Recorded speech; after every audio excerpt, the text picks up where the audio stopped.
Another message guys, ito vacation, saktong-sakto dahil summer na guys, tag-init na and bakasyon na rin yung mga bata sa eskwela. So kung meron din kayong time na magbakasyon sa trabaho nyo, pwede kayong mag-leave or magpahinga ng konti guys, no? Hindi naman kailangan gumastos ng bongga, guys, no? Actually, kahit nasa loob lang kayo ng bahay nyo, basta meron kayong bonding, no? Mga me time kasama ng pamilya nyo, ng mga mahal nyo sa buhay. Ang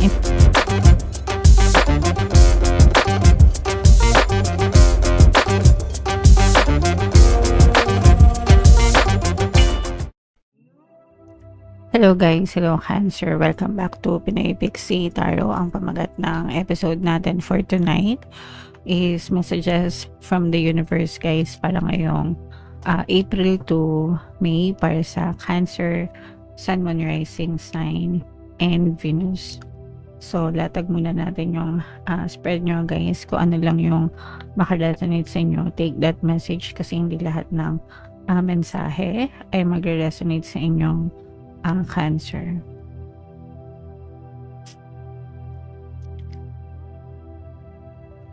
Okay, so yung first message for you guys, set your goals mga kapiksi. Hindi pa huli ang lahat guys, nung kakapasok pa lang natin sa second quarter ng 2026. Tapos na yung first quarter guys, January to March. So April to June mga kapiksi, yan yung second quarter.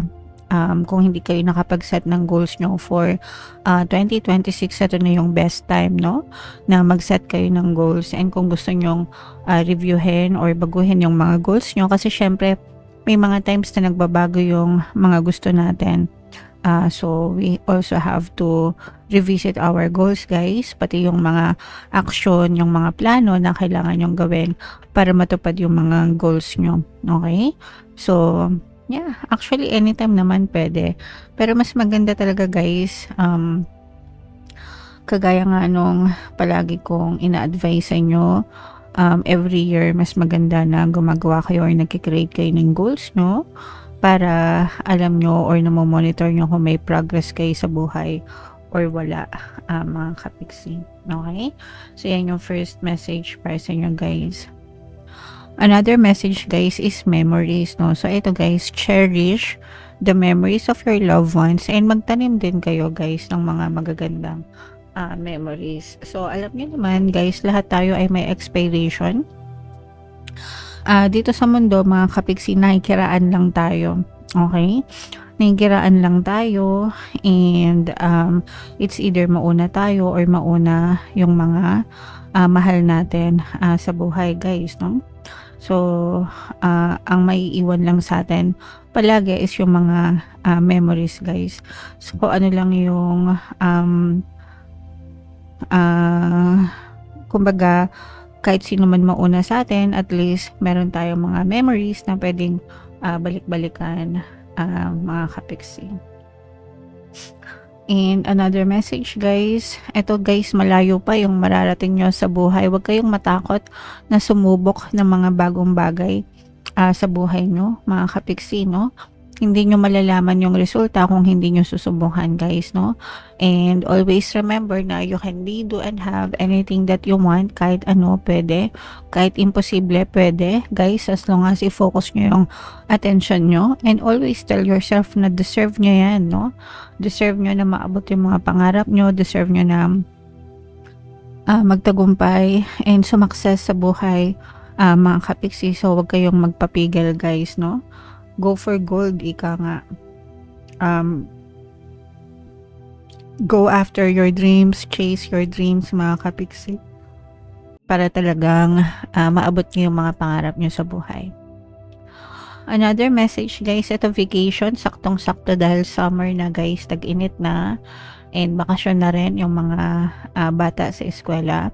So kung meron din kayong time na magbakasyon sa trabaho nyo, pwede kayong mag-leave or magpahinga ng konti guys, no? Hindi naman kailangan gumastos ng bongga, guys, no? Actually, kahit nasa loob lang kayo ng bahay nyo, basta meron kayong bonding, no? Mga me time kasama ng pamilya nyo, ng mga mahal nyo sa buhay. Ang importante is makapag-relax kayo. ng konti, mga kapiksi, okay?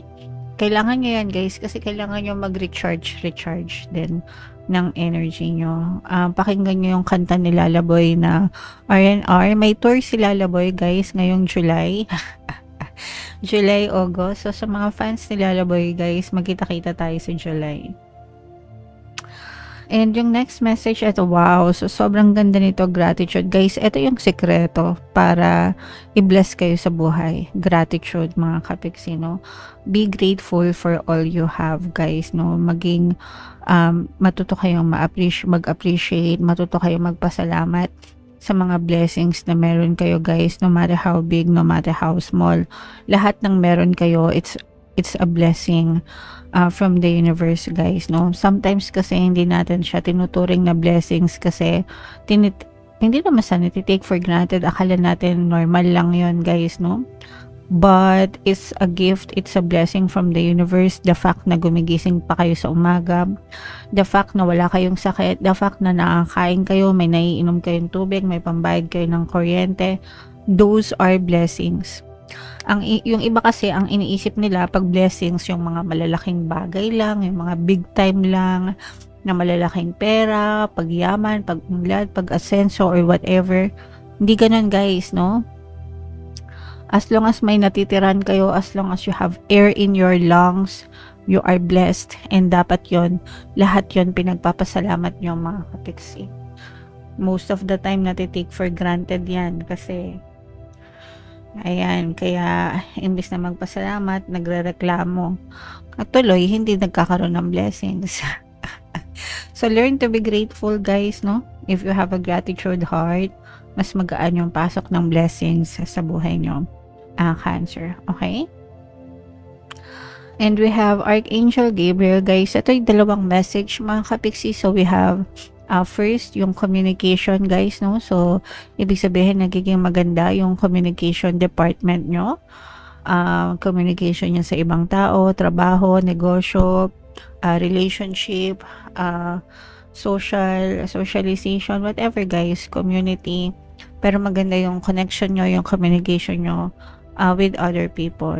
And another one is yung mga kapiksi natin na mahilig sa creative arts, no? Kung meron kayong mga talent, mga kapiksi, pwede nyo magamit yung mga talent na yon para sa ikabubuhay nyo, guys, no? Kumbaga, i-hone nyo, gamitin nyo, i-master nyo yung mga talent na yon, mga kapiksi. Okay? Alright. So, yeah, yan yung mga messages para sa inyo, guys. Ito, i-mind nyo na tong vacation na to, guys. Itong malayo pa ang mararating, mga kapiksi. And again, no, be grateful sa mga blessings, guys. So, bubunot pa tayo ng additional message. Dalawang deck pa yung gagamitin natin, guys, habang sinashuffle ko to. Panoorin nyo muna yung video natin regarding sa ating paano mag-manifest ng abundance video course. Kapiksi, sawa ka na ba sa mga struggles at hirap sa buhay mo? Masipag ka ba at masikap sa buhay ngunit hindi ka pa rin umaasenso? Ilang beses ka na bang nag-attempt magnegosyo at mag-invest pero palagi ka pa rin nalulugi? Sa pagkakataon na ito ay maaaring may subconscious beliefs ka na nagiging balakid sa iyong pag-unlad at pagyaman. Introducing, paano mag-manifest ng abundance video course. Dito ay matututunan mong ma-overcome ang mga balakid mo para tuluyan ka ng umunlad, umasenso, sumagana, maging matagumpay, successful at maswerte sa iyong kabuhayan, pera, trabaho, negosyo sa lapi at kaperahan ng bonggang-bongga. Dali, mag-send na ng email sa pinoypixitaro@gmail.com at simulan na ang iyong pagyaman ngayon. Alright, so sa lahat ng gusto mag-avail ng course, guys, meron tayong paano mag-manifest ng abundance video course, paano mawala ang third party at magkaroon ng harmonious na relationship, paano pabalikin si ex-device breakup. Sa mga interesado, guys, mag-send lang kayo ng email sa pinoypixitaro@gmail.com. And sa mga naghahanap ng pampaswerte, guys, meron tayong nitong mahiwagang money shaker jar. Super effective na pampaswerte, guys. Ang dami ng sumakses dyan. At saka ito. So ito yung ating WhatsApp number, guys. I-chat nyo lang ako sa mga gustong mag-order. So, ito yung ating additional message, mga kapiksi. We have the clever message or energy. You are swift and smart. Solutions to problems are easily found. Always stay to your instincts. Always listen to your instincts. Resources surround you. be open to romance. So, ibig sabihin nito guys, matalino kayo, maano kayo, maabilidad, magaling kayong gumawa ng mga solusyon sa mga problema, guys, no? Yan yung ugali, mindset or energy, aura ng mga tao na positive mga kapiksi. Kapag ka ikaw ay normal or natural na positibo sa buhay, madali lang talagang dumating yung mga solusyon sa mga problema, guys, no? And palagi kayong makinig sa mga instincts nyo, sa inyong intuition, guys, kasi lagi yan ginagabayan ng ating mga spirit guides. Kumbaga yan ang pamamaraan ng mga spirit guides para magabayan tayo sa tamang landas, makapagdesisyon ng tama para hindi tayo magkamali or maiwasan na magkamali. Yung mga resources, guys, no, nasa paligid nyo lang, kailangan magkaroon kayo ng, or lahat yan ng resources nasa paligid lang natin. Sometimes kasi hindi natin nakikita dahil masyado tayong close-minded or sarado yung isip, ganyan. So, always maging open-minded tayo, guys, kasi makikita natin, kapag ka naging open-minded kayo, guys, doon nyo marirealize na wala palang problema. Sarili lang pala natin yung gumagawa ng problema. Nasa paligid lang pala yung mga solusyon. Guys, okay? Alright. So, yan yung additional message. Ito naman ay sa love, guys. Love message or love advice. Huwag maghabol. Attract love instead, no? So, iwasan nyo na yung paghahabol, mga kapiksi, no? Nakakapagod yan. Nakakadrain ng energy. Imbis na maghabol ka, you should attract it instead. Guys, paano i-attract yung pag-ibig? By focusing on love instead, no? Focus on yourself, love yourself. Parang ano lang, guys, mga bulaklak, 'di ba? Yung mga bulaklak, ano yan static. Static ibig sabihin nakatayo lang sila, 'di ba? Hindi sila gumagalaw kasi nakatanim sila. So, hindi sila pwedeng mag-chase ng mga bubuyog or paru-paro para lapitan sila kasi nga static sila. Pero, they attract it, no? Paano nila na-attract yung mga bubuyog, yung mga paru-paro? Um, they stand tall and nagmamaganda sila. Because true nature naman talaga ng mga bulaklak is maganda, 'di ba? So paano sila nagiging maganda? Inaalagaan, 'di ba? Kapag inaalagaan inaalagaan sila ng mga nagtanim sa kanila, 'di ba? Ng mga gardeners, kapag maganda yung alaga sa kanila, maganda yung tubo nila. So nagiging makulay sila and yeah. So ganun din kayo, guys, no? So imagine niyo bulaklak kayo, sino mag-aalaga sa inyo? Kayo, 'di ba? So, alagaan niyo yung sarili niyo, paliguan niyo ng pag-ibig, paliguan niyo ng pagmamahal yung sarili niyo, and then you will become attractive and you will attract love instead. Kapag inaalagaan natin yung sarili niyo, guys, natural na nagiging attractive tayo. Okay? Kasi, inaalagaan mo yung sarili mo. So, normal lang, natural lang na kapag inaalagaan mo yung sarili mo, talagang maganda ka, pogi ka, or maayos ka, kaaya-aya ka. Kasi hindi ka papayag na dugyot ka or hindi ka papayag na mabaho ka, madumi ka, 'di ba? Hindi gano'n, hindi gano'n 'pag inaalagaan yung sarili, 'di ba? So that's how you attract love, guys, okay? Alright, so comment down below if naka-resonate kayo and yung mga magaganda dito, guys, i-mind nyo na sa comment section. And for more tarot readings, ito yung playlist nyo. Ito naman yung ating success stories ng paano mag-manifest ng abundance video course. Panoorin nyo itong video natin, guys, about money shaker jars. Thank you for liking, sharing, and subscribing.